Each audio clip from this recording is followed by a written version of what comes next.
What's going on, everybody out there, and welcome back to another episode of the Dark Avenger comic book review, coming at you in a new way. Plus, unfortunately, we're a bit late, and that's due to the fact that I've been sick. As you all know, I was getting better, then I kind of got worse again. Now I'm better, and the good news is I'm better. It's not getting any worse anymore. Knock on wood.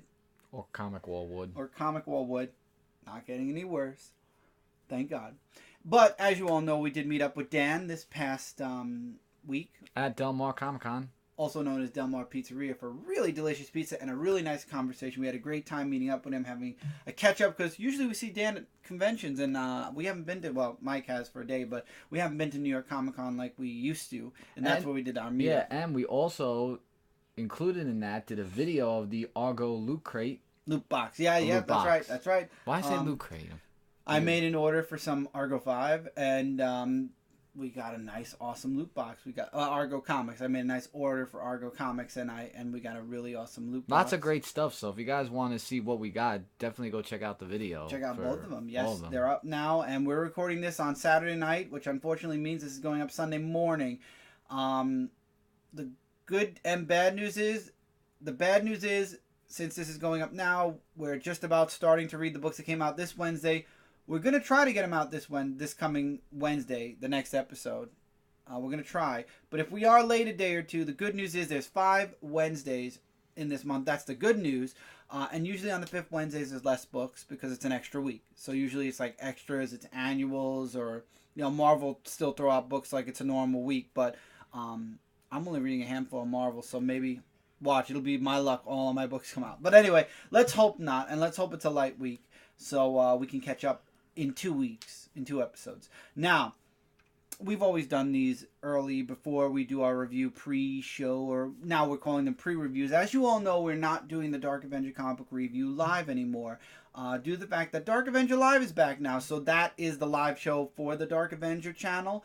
And those will be returning, like I said, first week of November. We will be back the first Monday of November, because I believe the first day of November is actually Thursday. It's on a Thursday. So the first Monday of November we'll be back doing Dark Avenger Live. And actually, there's only going to be, I think, 1 or 2 Dark Avenger Lives before my video update drops on the channel. And then the next Dark Avenger Live is going to be a live Q&A on the video, even though I'm going to be...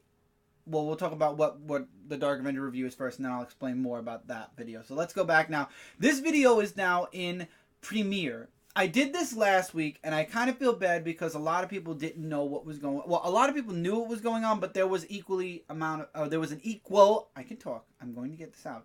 There were an equal number of people that did not know what was going on and thought we were doing a live show at 9 o'clock in the morning. YouTube released...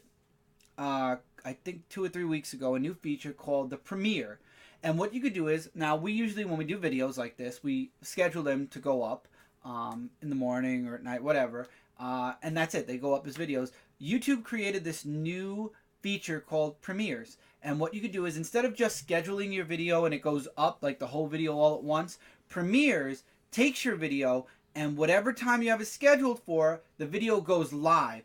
And it plays out from very beginning to very end, and then it becomes directly a video. So while it's in that live show session, like when we're doing a live show, you can't rewind, and obviously you can't fast forward because the live is in that exact moment. So you don't have access to the full video because it plays out like a live show. However, right after the video, it goes right into video format. Exactly, it becomes a video. So anyone who's watching this, I think I'm going to be doing my comic reviews as a Premiere format. So why I'm doing this is, so anyone who's watching this, there are a lot of people in the comments. You guys are welcome to talk amongst yourselves. If I ever can premiere a review at night or in the afternoon where I could be in the comments, I'd love to. But you are all welcome to talk amongst each other. You're welcome to comment on what we're saying.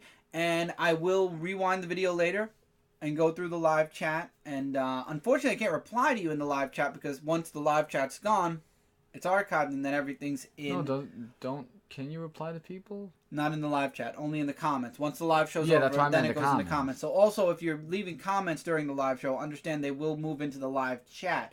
When the video's done, then we get the comments. So if you do leave any messages during the live show, it becomes a live chat.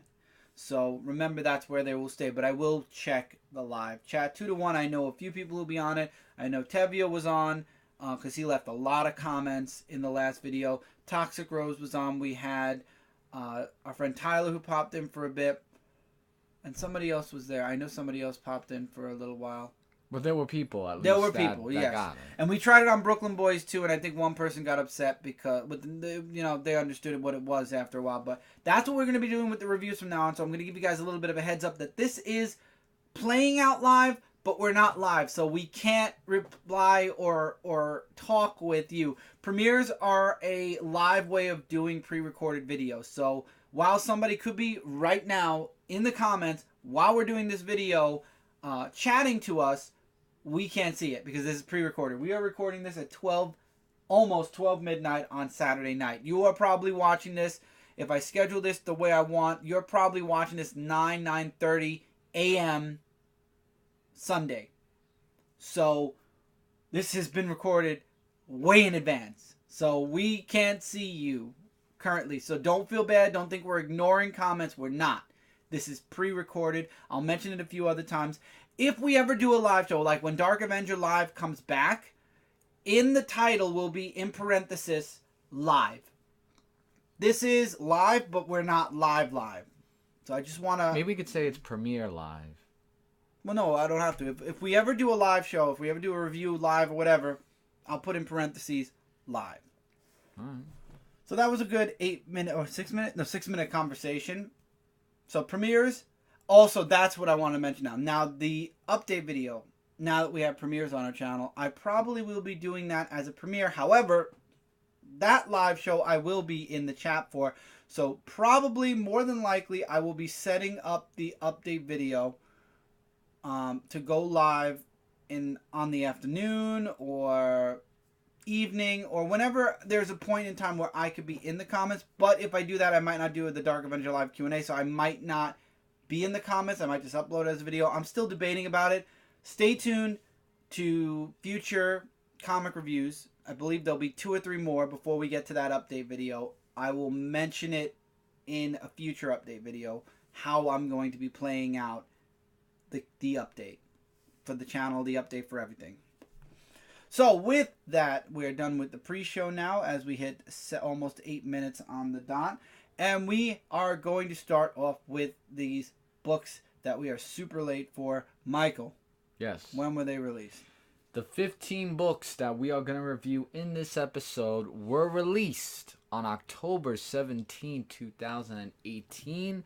And first off, we have a physical book that was... not released this week. Not released this week, but it was brought to our attention from a brand called... Lone Wolf Comics. Yeah, I do want to make one mention though.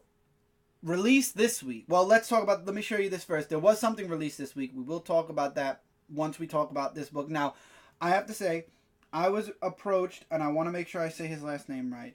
I was approached by Robert Moltari. I hope I said your name right. Moltari. I was approached by Robert Moltari to review his book. I read it. Michael and I read it digitally. It is free on Indie Planet, I believe, is where it was, I believe. Or you can go to lonewolfcomics.com and all the information, I'm sure, will be there. But the first issue is available, and it's free. I believe it was Indie Planet. Yes. And the name of the book, first of all, I should tell you guys, it's Lone Wolf. A Nightwolf. Nightwolf. It's from Lone... Okay, I'm all here. Lone Wolf, issue number 1. You can get it on Comixology right now and check it out. You did it again. It's Nightwolf, issue number 1 from Lone Wolf Comics. This is what happens when you name a book one thing and you company another. I love wolves, so hey, both titles I like are wolves awesome. too. I love it. I love wolves. So we were approached.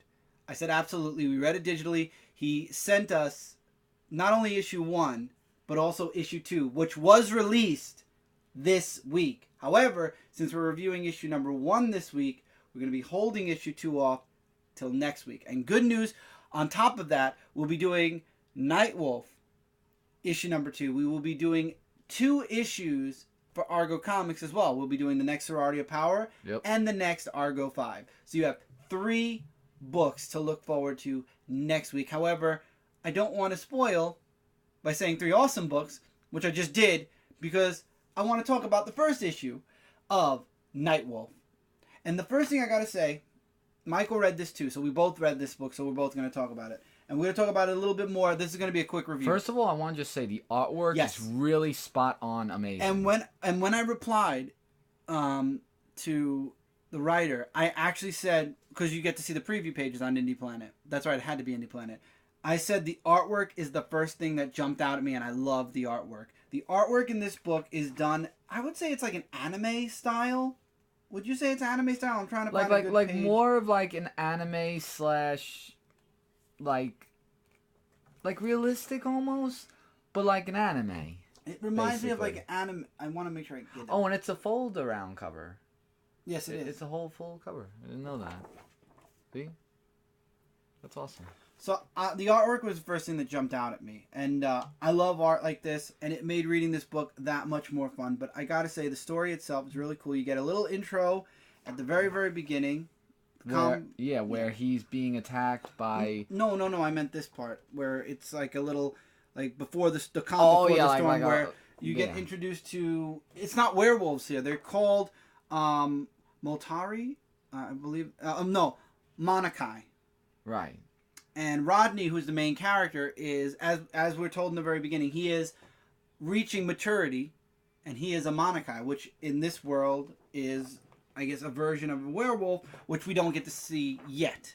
Right. This book is rated T for teens. I do want to make mention of that also because of graphic content, and So now you go ahead with the opening. Yeah. So it starts off where Ronnie has a dream of his girlfriend being attacked by a werewolf. Or a wolf. It looks or a wolf, basically.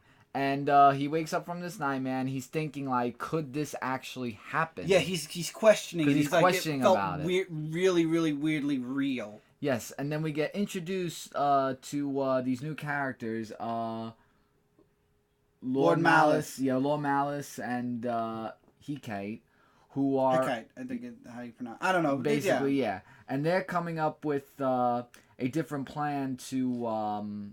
They know that another Monakai is coming into maturity, and they can't figure out if he's a pure breed yet, or if he's a mongrel. A mongrel basically means he's just going to be controlled and whatever. A pure breed makes him special.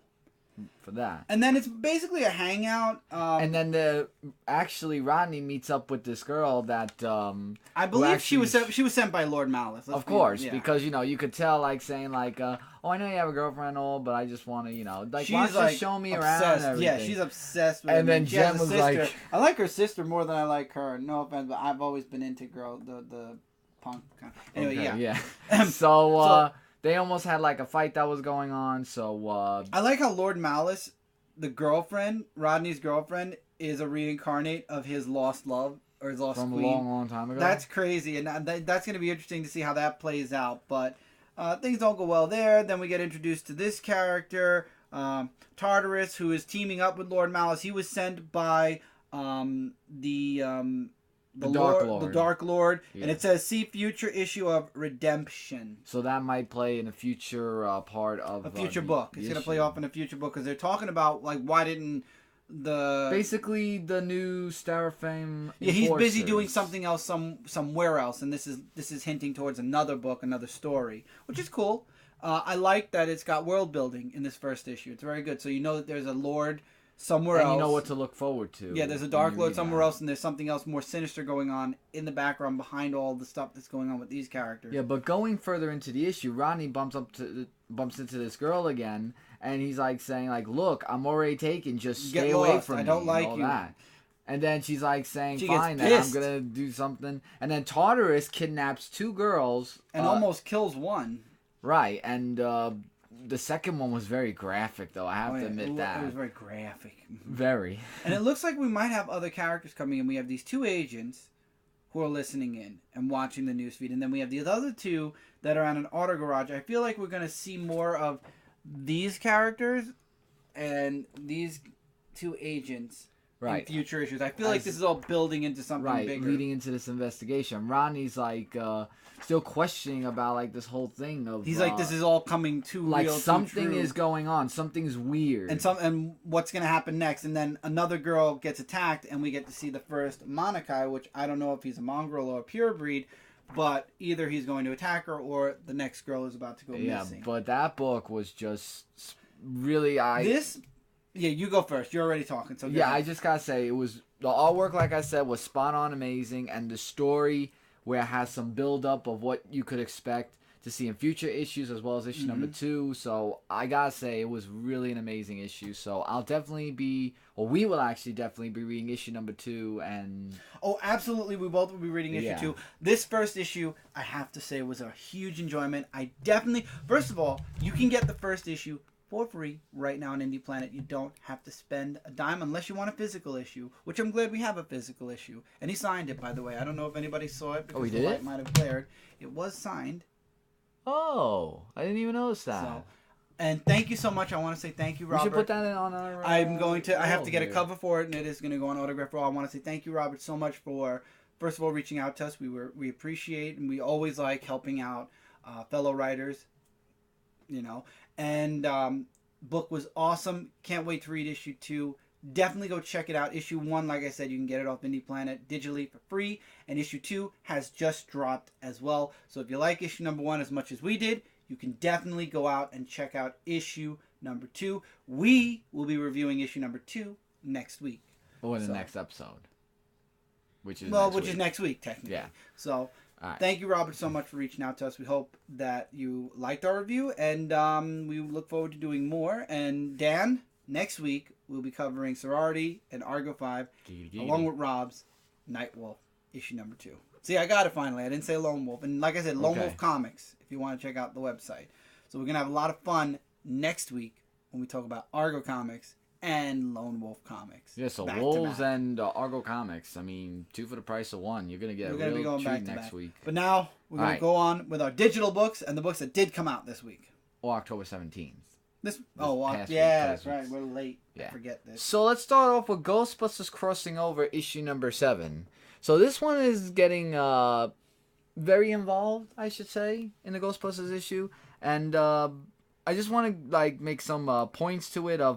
It's basically, since they saw that Jillian was captured by a ghost and Egon of what was wrong with him, they saved Jillian from this demonic entity sent to another world and stuff like that. Meanwhile, you got the Ghostbusters questioning about Egon's thing that was going on, and there's just a whole bunch of talking about how to get rid of these demons in different worlds because they're sent to different worlds and stuff like that.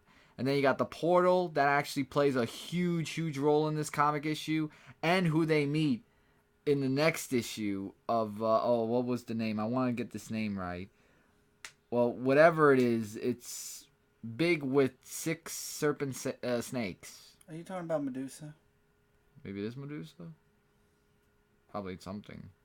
But yeah, and it's going to be concluded, so the next one... so the next issue is the last one. Right, so the next issue will be the last issue of the Ghostbusters Crossing Over series. Will they have another one? I don't know. Maybe they will. But we'll definitely find out when we get to it, for that matter. You hear all your books. You thought Xena and Tarzan and Red Sonja both came out last week. Well, yeah, but I didn't review it. I know. So no. Yeah. I'm saying here they are. Yeah, but here they are. Yes. So Xena Warrior Princess issue number 9.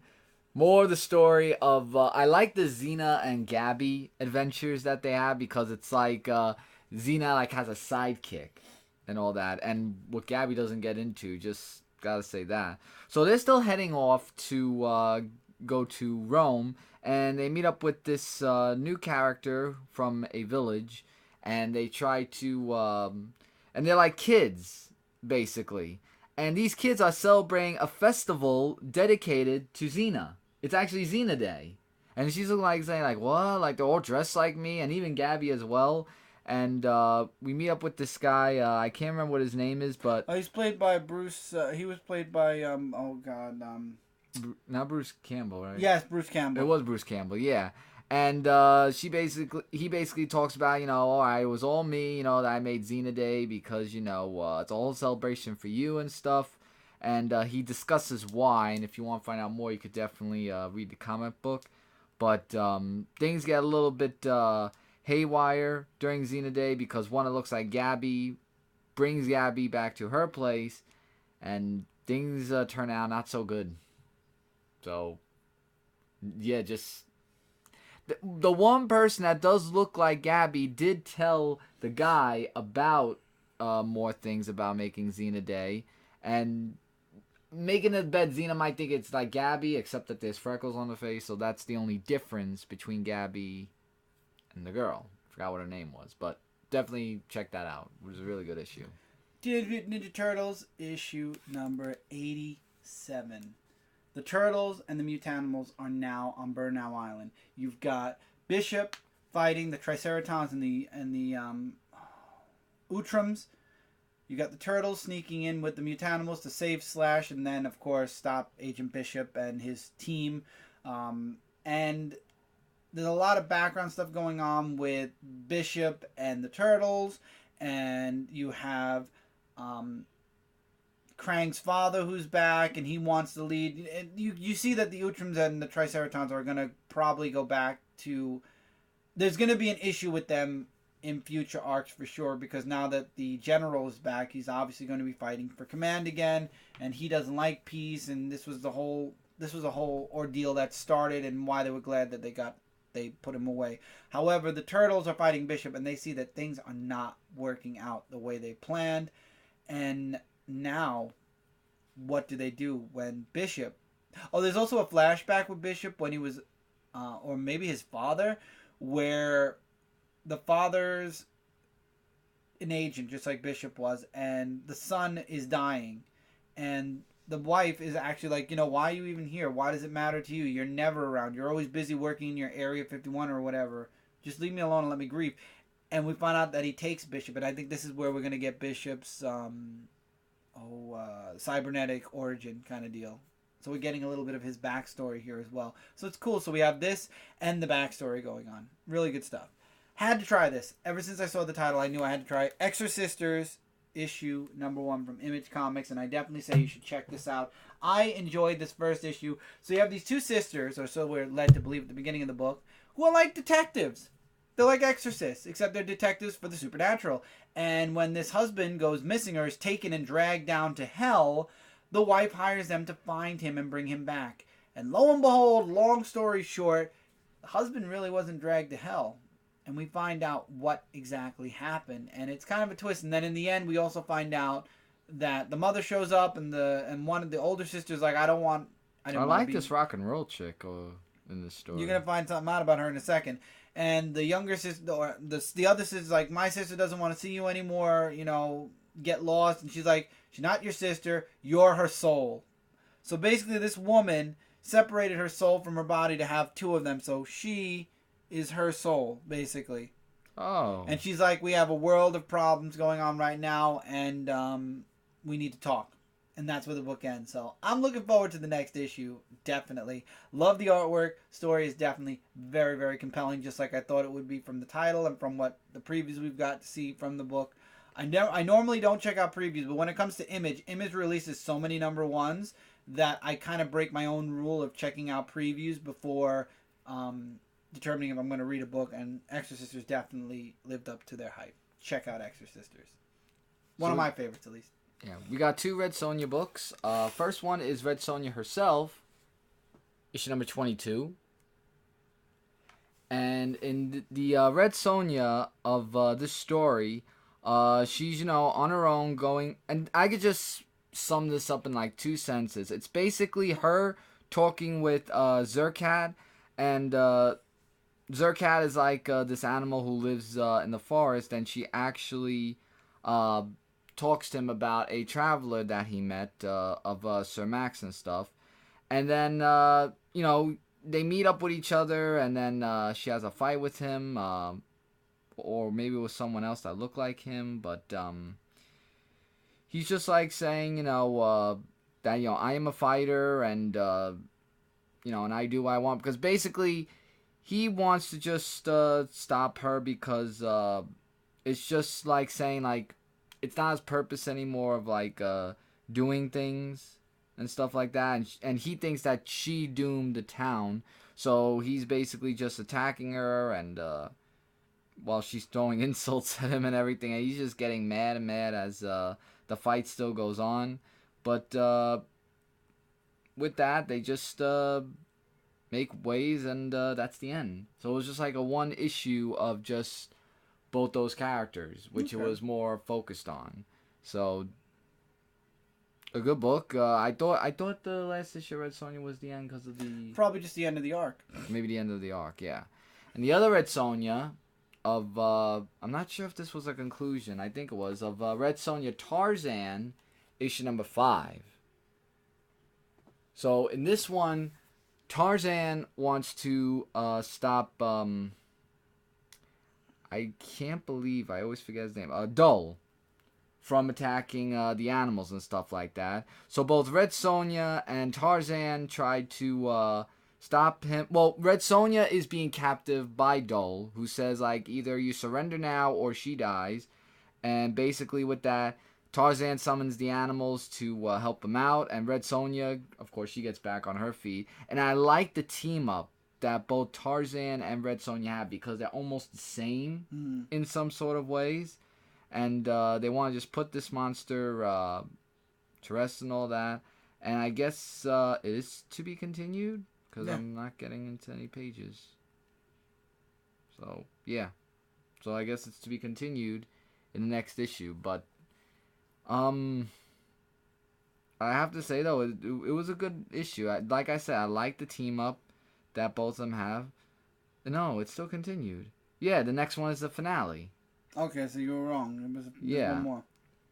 So, I mean, after they go through a waterfall, and we're gonna have to see what that leads them into for the next issue. All right, we're moving into the big 2 now, and I'm grazing this book completely. Peter Parker, The Spectacular Spider-Man 311.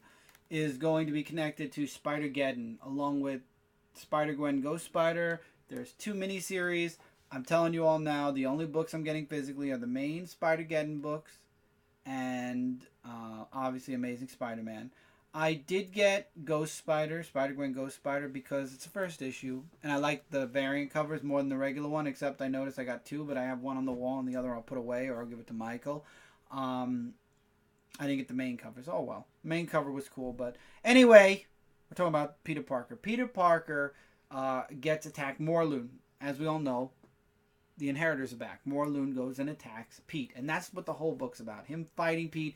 This fight all over again. Pete reaches out to J. Jonah Jameson to get that time watch so he could escape. And J. Jonah Jameson's going crazy in the apartment looking for it. Pete's fighting Morlun. And it's going back and forth. Pete's getting his ass kicked, basically. And then finally, J. Jonah Jameson finds it, runs there, gives it to Pete. Pete's like, get out of here now. And he's like, you're hurt, whatever. Morlun shows up. He puts the wristband on, but Morlun grabs it and destroys it. That's the long and short of this issue. We've seen it in Spider-Verse, and we're seeing it again in Spider-Geddon. My feeling with Spider-Geddon, this is going to feel like Spider-Verse 2.0. You can quote me on that because I have a feeling it is. I hope it isn't. But that's the feeling I'm getting, and I know Spider-Geddon issue number 1 came out. I have it. I just got it in the mail today from this past Wednesday. So I don't know. I didn't read Spider-Geddon issue 1 yet, but I get the feeling that this is going to be Spider-Verse 2.0. I could be wrong. But we've already seen 2 spiders die. 2 big ones. Noir and Spider-Man Britain. Spider-Brit, however you can pronounce it. So we've seen 2 big spiders already die. Wasn't it Captain Britain? No. It's Captain Britain and Peter and Spider-Man mixed together. Oh, alright. I don't know. But we've seen 2 of them die already. We've seen the Inheritors return. And now we've got Peter Parker fighting Morlun once again. It's Spider-Verse 2.0 so far. We'll see what happens next. And that's it for Marvel. You don't have any Marvel this week. That's right, because next week you have Punisher. Okay, we're going into DC, and we're going to start with Vertigo. Lucifer, issue number 1. Lucifer is trapped somewhere. And we don't know who put him there. but he knows that he's trapped there, and he's not in sound mind. Like, he's being clouded, his magic's being clouded, and he's been trapped there with his friends for a long, long time. And the book opens up and he's missing his eyes, but he's able to heal because he's Lucifer. And he tries to escape and he can't. And we find out there's another story going on with this guy whose wife is dying, and it looks like that the family's connected to some type of a deal that was made, not with the devil per se, but with evil or something connected to evil. And there's this one character also, the wife dies then, and he's up for trial because they think he killed her because they went out for a drive and all of a sudden John? everything... Yeah, John, he's actually a detective. Everything went white. Next thing you know, he crashed. His wife is dead. He's mortally injured. They think that he tried to commit suicide and take his wife with him, but the wife died. He didn't. Penny. So now, Penny, he's under investigation. However, he has a nightmare, or him and Penny are talking about her brother or their cousin or whatever. I forget what family type member it is, but she talks about him, and then the crash happens, and then he has a dream about him and says, and in the dream he knows that he's at the sanctuary, so he goes to the sanctuary and he finds out he's there, and it turns out one of the people in the sanctuary is the one that locked Lucifer away, and we've got all this like dark stuff going on in the background. So I'm interested in seeing what happens next. I like it. Like, Lucifer's kind of like lost in a way. I've never read a Lucifer book before. I really should, because I'm going into this completely blind and brand new. There are a lot of Vertigo books I'd like to get. Sandman, I'd love to get those trades. It's $100, I think, for the full collection. Lucifer being another one, like the original Lucifer, I'd love to get that as well. And again, I think Jay Lee does the artwork in this book. You X'd it out too fast. I'm going to check really quick if Jay Lee does the artwork in this book. Because if he does, which I believe it is Jay Lee's artwork, I just want to be sure. It fit. And yes, I think this definitely feels like Jay Lee. Going down.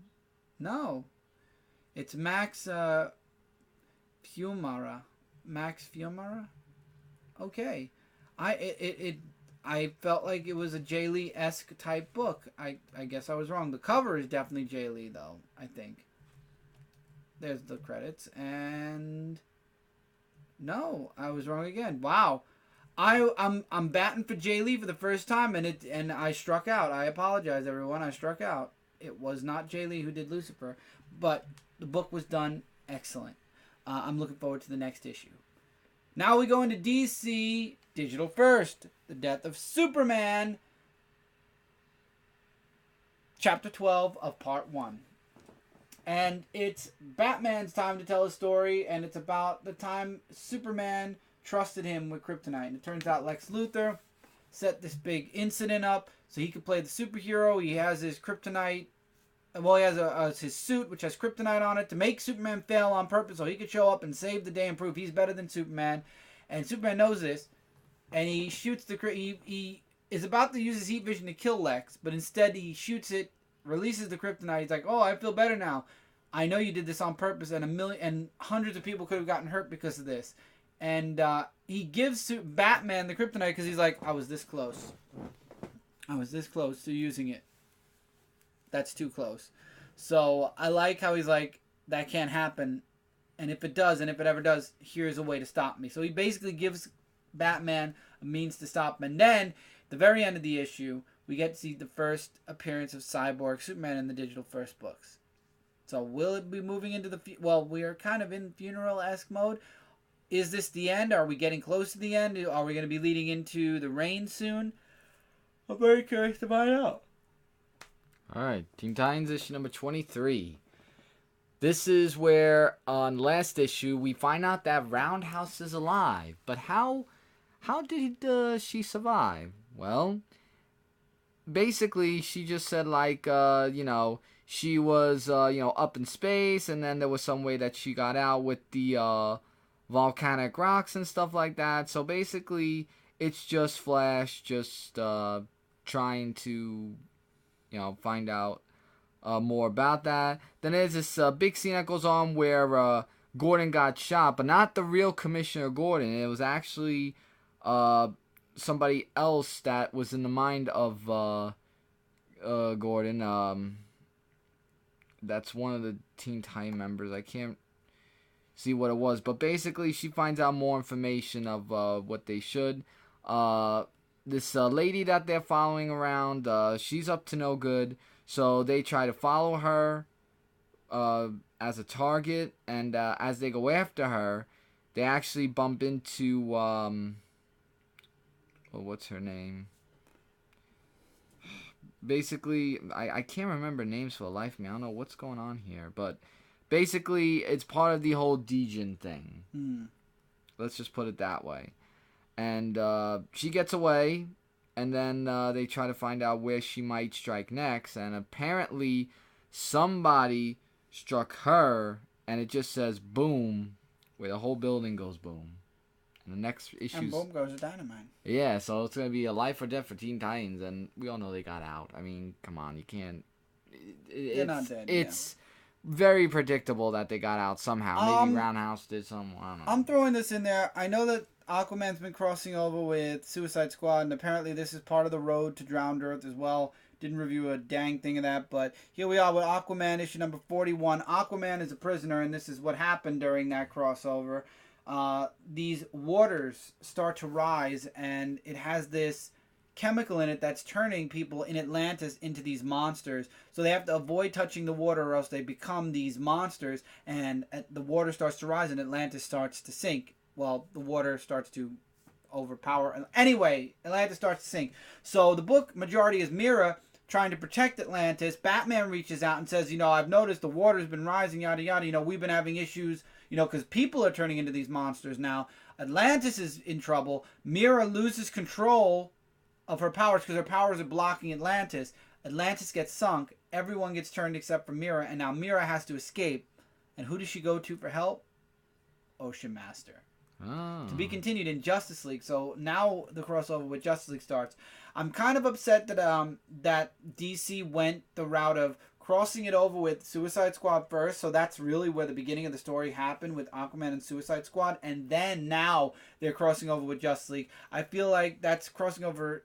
That's a little bit too much for an event that's not really an event, but I guess it is because they're doing a Aquaman Justice League and then Justice League Aquaman one shot at the beginning and end of each month for the next 2 months.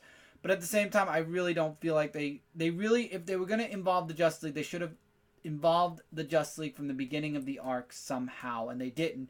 And that's why I didn't read Suicide Squad, and that's why, with Aquaman, I've been grazing it, but I have not been following Suicide Squad, which had a lot.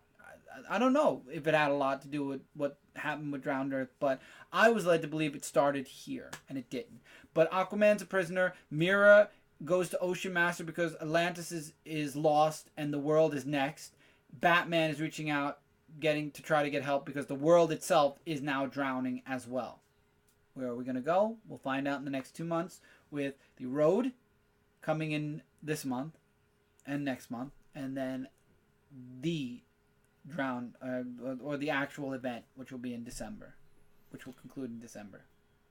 All right, Justice League Dark, issue number 4. Still with the Witching Hour, part 3. I don't know, if it's just me or something like that, but the new Justice League Dark story, it's very, very dialogue heavy. Who writes this? I think I asked this last time. And it's written by... I think it was by Tynion, right? Tynion the 4. Tynion. Basically, yeah. And it's just really just talking about, with Wonder Woman with this new power, and now she's trying to go up against Nada Parbat, basically. Because she's wreaking havoc throughout the city. And you have Deadman or Boston Brand who comes in to help. And, it's just so much involved in this. I'm trying to understand the book, but it's basically Wonder Woman saying to He-Cat, just fighting against her as well. And, it's just giving Wonder Woman a chance to rebuild, but she doesn't want to do that. And John Constantine with Swamp Thing is helping out with this whole thing as well. And you have Swamp Thing, actually, who's trying to help somebody in the green. I think it is Nada Parbat as well, to, cleanse her soul and everything. So Wonder Woman just still has this whole big fight that she's fighting up against, but now she's in even more control by somebody. And this is going to be continued in Wonder Woman issue number 57, which actually came out this past week. Right, and then we go into the one shot. Exactly. I don't know. It's just so dialogue heavy. Like, I want to try to understand the book, but I don't know. Now, I read Nightwing issue 50. As you all know, I talked about it. I'm just throwing in issue 51 since I had the time. I read it. I like the Alfred moment with Nightwing, but the reason I'm bringing this up also, and there's another reason why I'm bringing this up, I probably won't bring 52 up, or maybe I will, is you can tell after reading this issue that this is going to be something that is temporary with Dick. Because while Dick is living his life and happy that, you know, he doesn't remember everything, and there is a moment in this book where his reflexes actually kick in, and he remembers being Nightwing because he takes the gun, like he remembers he has a gun pointed to his head and the guy wants to rob him.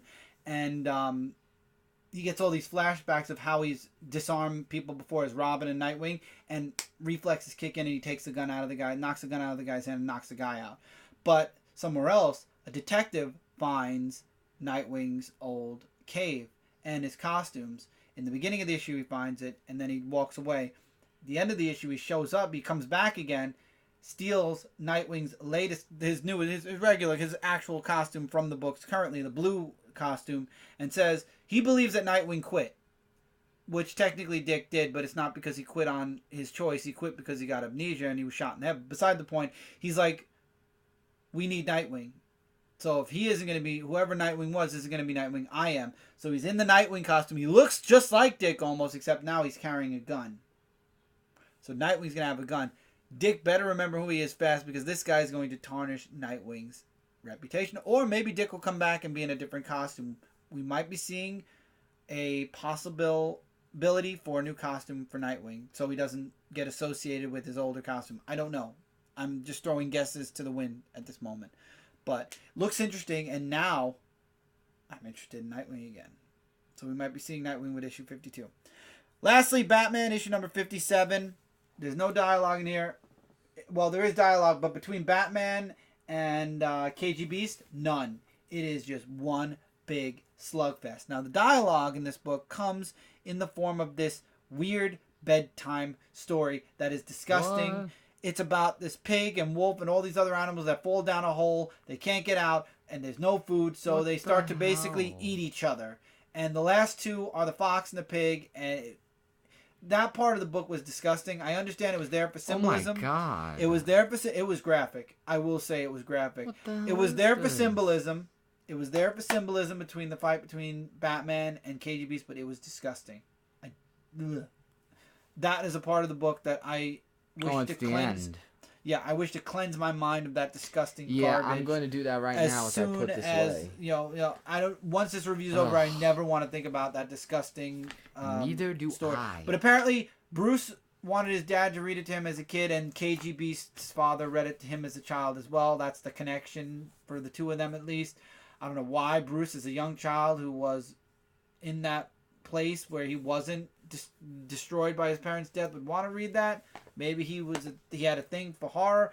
But anyway, that is the most disgusting and weirdest bedtime story or story or whatever you want to call it that I've ever seen. But in the end, he breaks KG Beast's neck, and KG Beast's like, "You get me help, I'll tell you who hired me." And Batman's like, "I'm the world's greatest detective. I'll figure it out on my own. My back hurts. I'm done." And he walks away, leaving KG Beast obviously still alive, and he'll somehow find a way out of there, and he's going to probably want revenge against Batman at some point. But we all know who hired him, right? I mean, let's think about this for a minute.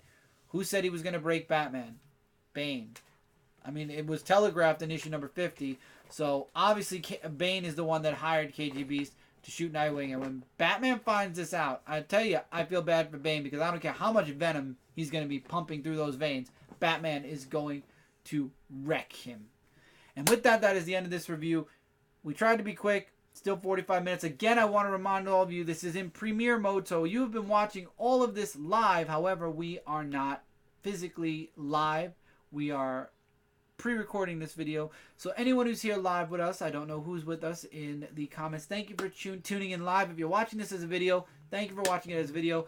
Hopefully you guys leave comments. Live chat, I will be checking live chat. Unfortunately, I can't answer you in the live chat, but if you leave a comment, I'll answer your comments there. But I will be checking live chat as well. So thank you all so much for being here. Again, I'm going to just say check the beginning of the video for all the stuff about information about the premiere. Update video should be in about 3 weeks, 2 weeks. See how that goes. Take care, everybody. Keep reading, keep collecting. We'll see you all in the next episode of the Dark Avenger Comic Book Review. Hey, everyone.